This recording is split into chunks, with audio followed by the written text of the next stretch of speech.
नेरळ येथे पूर्ववैमनस्यातून गोळीबार करून फरार झालेले आरोपी अविनाश आणि दीपक अखेर जेरबंद.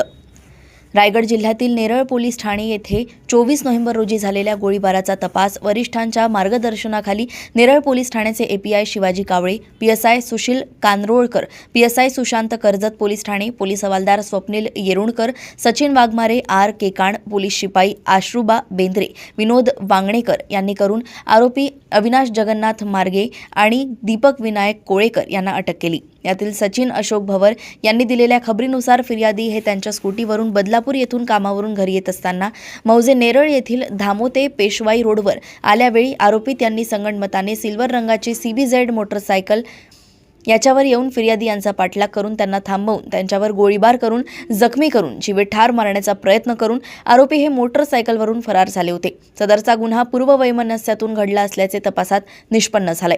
सदर आरोपी यांचा शोध घेण्याकामी तपास टीम नाशिक परिसरात 8 दिवस तळ ठोकून होती. सदर तपास पथकाने आरोपी त्यांचे वास्तव्याबाबत अतिशय शिताफीने पाठलाग करून 5 डिसेंबर रोजी पकडले असून सदर आरोपी त्यांच्याकडून गुन्ह्यात वापरलेले गावठी कट्टा, राऊंड व गुन्ह्यात वापरलेली CBZ मोटरसायकल असा मुद्देमाल हस्तगत केलाय. आरोपित यांचा पूर्व इतिहास तपासला असता आरोपित क्रमांक 1 याच्यावर खुनाचा प्रयत्न, दरोडा, चोरी, आर्म ॲक्ट व इतर अशा प्रकारचे एकूण 15 गंभीर स्वरूपाचे गुन्हे दाखल आहेत. तसेच आरोपी क्रमांक 2 याच्यावर खुनाचा एक गुन्हा दाखल आहे. नेरळ येथून रत्नाकर वायदंडे यांची रिपोर्ट.